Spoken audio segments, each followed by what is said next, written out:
ماشروم، کھمبی، یہ خضر نباتات ہے جو فنگس کے خاندان سے تعلق رکھتی ہے۔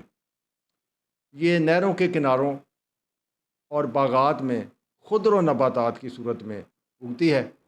اس میں لمیات کی کافی مقدار پائی جاتی ہے۔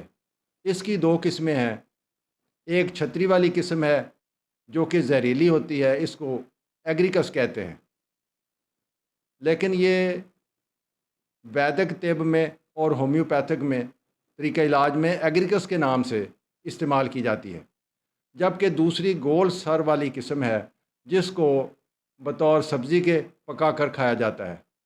یورپین کنٹریز میں ہوٹلوں میں اور پنجاب کے دیہاتوں میں لوگ اسے بڑے شوق سے کھاتے ہیں۔ اس میں لحمیات کی اضافی مقدار اسے مزید مفید بنا دیتی ہے۔ کھمبی کا پانی جراثیم کش ہے۔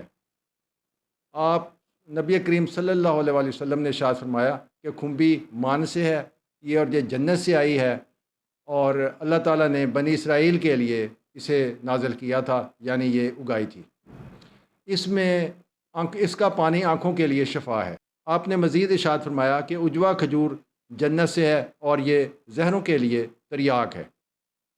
کھمبی کا سالن لوگ بڑے شوق سے کھاتے ہیں۔ کھمبی کے دیگر اثرات میں اسے مخرج بول، مسحل، دودھ پیدا کرنے والی اور پسینہ کو روکنے والی قرار دیا گیا ہے۔ تھوک میں جب خون آئے، رات کو پسینہ آئے، تپدق اور پرانی کھانسی میں اسے مفید مانا گیا ہے۔ ہومیوپیتھک طریقہ علاج میں یہ مدرل بول، مخرج بلغم، مسحل، رات کو پسینہ آتا ہو اس کو روکنے والی اور تپدق میں اسے مفید قرار دیا گیا ہے۔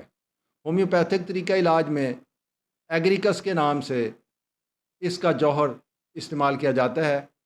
جب مریض میں ایسی کیفیات پیدا ہوں جس میں جب دماغ میں گھبراہٹ ہو، مسلسل بولنے کو دل چاہے، گانے کو دل چاہے، کانوں میں اکڑاؤ ہو، پیٹ میں چبھن کی سی درد ہو، مریض کو چکر آئیں اور روشنی بری لگے، ہلنے جلنے سے چکر آئیں، سر درد اور سر میں بھاری پن ہو، پڑھنے میں مشکل پیش آئے، کتاب پر سے جب نظر ہٹائیں تو دوبارہ نظر اسی جگہ مرکوز کرنے میں مشکلات کا سامنا ہو، آنکھوں پر معمولی کام سے بوجھ پڑے، ایک ایک کے دو دو نظر آئیں، پلکیں پھڑ پھڑائیں، کانوں میں خارش ہو اور جلن ہو، پیٹ میں درد ہو، چبھن اور اکڑاؤ پیدا ہو، پرانی قبض کے مریضوں میں شدید کھانسی، ماہواری کم ہو اور درد سے آتی ہو، ایسی تمام کیفیات میں ایگریکس ایک نہایت ہی مفید دوائی ہے۔